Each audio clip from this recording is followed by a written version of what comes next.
Good afternoon, students. Now we see the next topic, types and systems of farming. This is the topic included in your farm management syllabus. So this is very important topic. You have to understand different types of farming and systems of farming. So first we deal with the next point, types of farming, or in general classification of farming. The types of farming and the systems of farming are two different terms. The system of farming is generally used to denote the ownership of land, farm resource management, and other managerial decisions. It may be cooperative farming or tenant farming or state farming, etc. So these are the different types of systems of farming. The types of farming refers to method of farming actually, and to different practices that are used in carrying out farming operations. So this is related with the types of farming. Johnson defined it as when farms in group are quite similar in the kinds and proportions of the crops and the livestock that are produced, and in the methods and practices followed in production, the group is described as a type of farming. So this is the slide. In this slide, you just try to understand between the difference of systems of farming and types of farming. Now, see here in this flow chart, we see different types of farming and different systems of farming. So enlist different types of farming. So what you enlist? Diversified farm, specialized farm, mixed farming, ranching, and dry farming. Now, which are the different systems of farming? Cooperative farming, peasant farming, state farming, and capitalistic farming.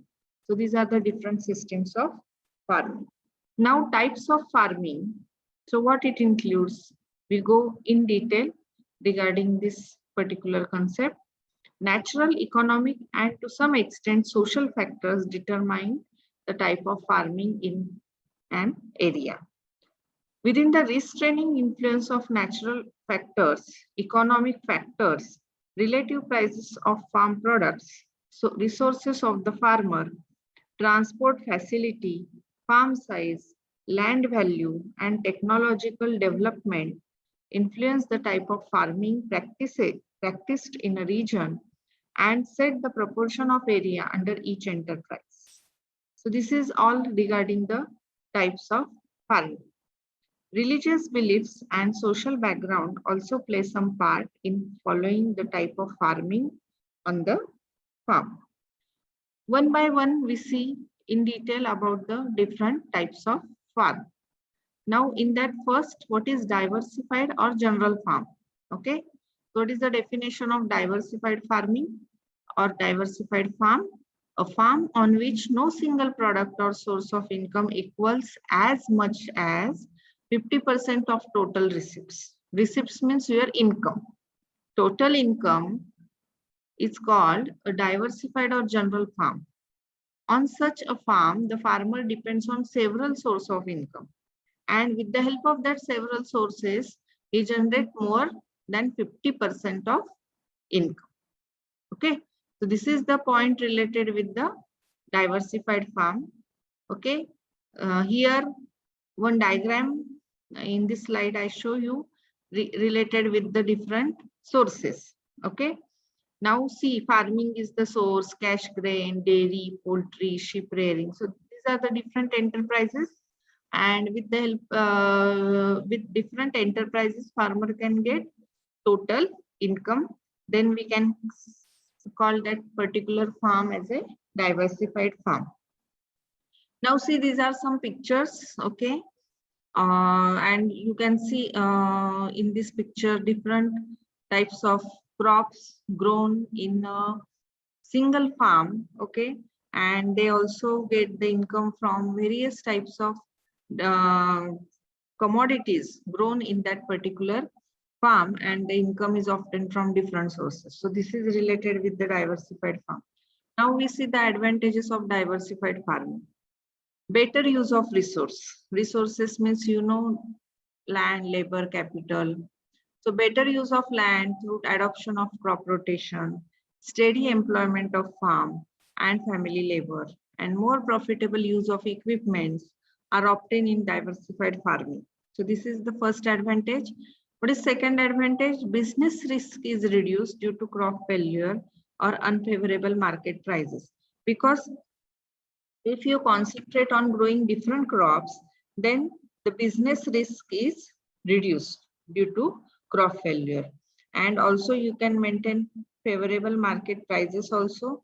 If the price of one commodity decreases, then you can obtain the income from other source also. So this is the point related with advantage. Now, third point is regular and quicker returns are obtained from various enterprises.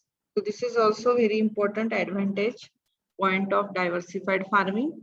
Now, disadvantages of diversified farming is number one, marketable produce is insufficient unless the producer arrange for the sale of their produce on cooperative basis.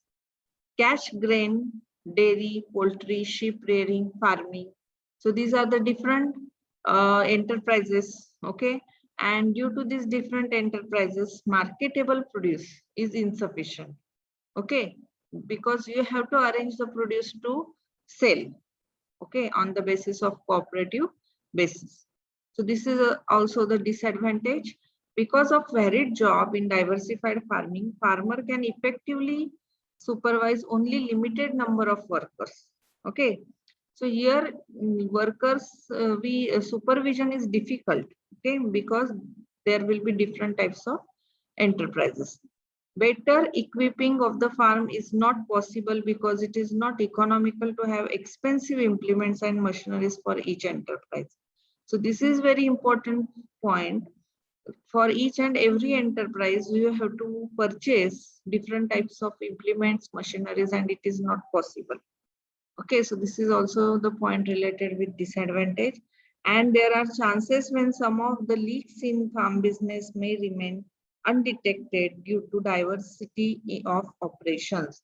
So we are that particular owner or farmer is not focusing towards that particular one enterprise. He focused on different enterprise and some problems remain as it is, okay, undetected, and due to this also there will be problem in business, farm business.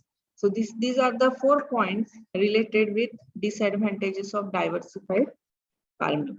Now we see the next point, specialized farming. So what is the definition of specialized farm?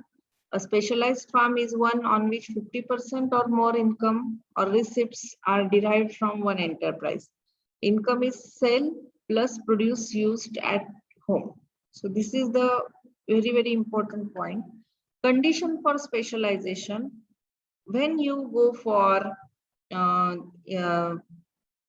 farming of this type of farm, so where there are special market outlets available, where economic conditions are fairly uniform for longer period, and where an enterprise is not much affected by abnormal weather conditions.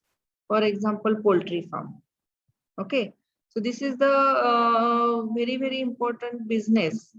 So like this, you can concentrate on only one business and you can achieve more profit with that particular specialized farm. So these are some pictures of specialized farm. Only that particular crop enterprise or dairy enterprise you can focus on only single enterprise, then we can call that particular farm as a specialized farm. Now, advantages of specialized farming. So better use of land. It is more profitable to grow a crop on land best suited to it. For example, jute cultivation on a swampy land. Okay.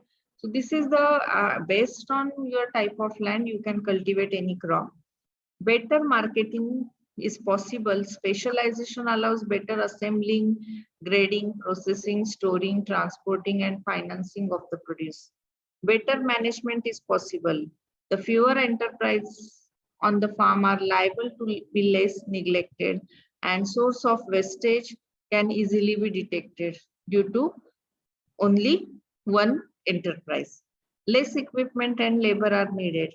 A fruit farmer need only special machineries and comparatively less labor for raising that particular fruit orchard. Now, costly and efficient machinery can be kept. A wheat harvester and combine can be maintained in a highly specialized wheat farm. So these are the different types of advantages. Number 6, efficiency and skill are increased. Specialization allows man to be more efficient and expert at doing that particular few things. So this is very important point achieved in specialized farming. But what are the probable disadvantages in this farming? There is greater risk, okay, in this type of farming because failure of crop and market together may ruin the farmer. Ruin means disturb the economic condition of farmer. Productive resources not fully utilized, land, labor, and capital. So these are the productive resources, but these are not fully utilized in specialized farm. Fertility of soil cannot properly maintain for lack of suitable rotations because we are not taking the crop rotation point in this particular farm. Then byproduct may not be fully utilized for lack of sufficient livestock on the farm. Farm returns in each are not generally received more than once a year. So this is also the very important point related with the disadvantage. And general knowledge of farm enterprise become limited because you only concentrate focused on one enterprise. So for other enterprises, what are the different points included in other enterprises related with the profit? That point is means you that particular farmer is not understand. So that's why his knowledge becomes limited. So this is related with the disadvantages of specialized farming. Now mixed farming. Mixed farming is a type of farming under which crop production is combined with livestock raising. Everyone knows this type of farming because most of the farmers in our India, they generally go for mixed farming. The livestock enterprises is complementary to crop production as to provide a balanced productive system of farming. When the livestock begin to compete with crops for the same resources, the relationship between two enterprises changes from complementary phase to competitive nature. If there will be competition arises between resources, then the two enterprises change their relationship from complementary to competitive. So these are the conditions happen in case of mixed farming. So these are some photographs showing livestock raising also with crop enterprise or crop production enterprise. So this is also important part of type of farming. Now in India, mixed farming offers the following advantage. In that, number 1, milch cattle provide draught animals for crop production and rural transport. So this is the very important part. Mixed farming help in maintenance of soil fertility. It tends to give a balanced labor load throughout the year for the farmer and his family. Labor load is balanced in this particular type of farming. It permits proper use of the farm byproducts. Okay, byproducts of livestock enterprise we can use in case of crop enterprise, and byproduct of crop enterprise we can use for livestock enterprise. It provides greater chances for intensive cultivation. Intensive cultivation means you can grow and sell that particular product. Okay, so this is very important point. It offers higher returns on farm business. Is it right? So these are the different points related with the mixed farming. Now ranching. A ranch differ from other type of crop and livestock farming in that the livestock grazes the natural vegetation. There will be a natural vegetation area, and in that area your livestock grazes, then we can call that particular concept as a ranch. Ranches are not utilized for tilling or raising crops. The ranchers have no land of their own and make use of public grazing land. A ranch occupies most of the time of one or more operator.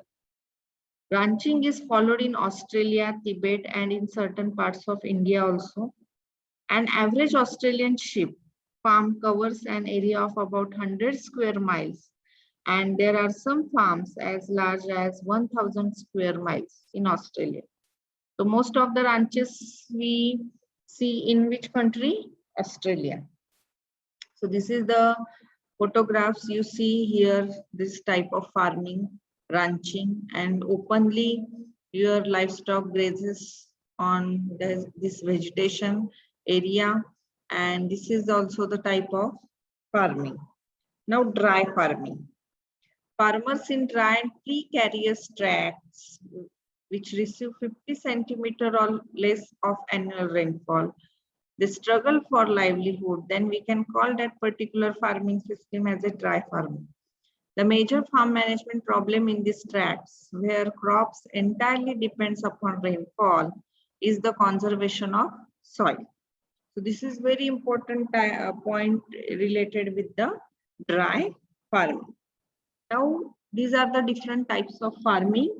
Now we see the details regarding systems of farming. Conditions determining the systems of farming. Which are the different conditions? In that, farm tenancy, farm ownership, group farming, economic use of land, and incentives to cooperatives are some of the conditions conducive to the adoption of systems of farming. An analysis of systems of farming shows that it is closely associated with type of farming, insofar as the type of crops and livestock raisings are concerned. Now we see one by one different systems of farming. In that, we start with first cooperative farming. Cooperative farming is divided into two parts: cooperative joint farming and cooperative collective farming. Now we see meaning of cooperative farming. Cooperative farming means a system under which all agriculture operations or part of them are carried on jointly by the farmers on a voluntary basis, each farmer retaining right in his own land. Okay, the farmer would pool their land, labor, and capital. These are the resources. The land would be treated as one unit and cultivated jointly under the direction of an elected management. So this is the point related with the cooperative farming. A part of a profit would be distributed in proportion to land contributed by each farmer, and rest of the profit would be distributed in proportion of wages earned by each farmer. If the farmer are not willing to have a full-scale cooperative farming, they can secure some of the economics by joining a particular farm of cooperative organization, namely cooperative purchasing, cooperative better farming, cooperative selling. So these are the different types of what we can say cooperative organizations. So these are the organizations involved in cooperative farming. Now, cooperative joint farming society. The ownership is retained by the individual, but the land is cultivated jointly. Then we can call it as a cooperative joint farming society. Now, cooperative collective farming. In collective farming, the members of collectives surrender their land, livestock, and head stock to the society. Peasant farming. Okay, so this is the new concept, and try to understand this concept. Peasant farming is concerned with peasant relationship to land. The Zamindari Abolition Act of government has given the right of ownership to practically all the peasant operators in the country. So peasant farming has given them opportunities to organize and operate their farms in their own way and get due reward for their labor and capital. Besides, peasant farming encourages them to maintain and develop the fertility in the occupation of land with social prestige attached to the ownership. So if you own that particular land, you can cultivate the land with your own way.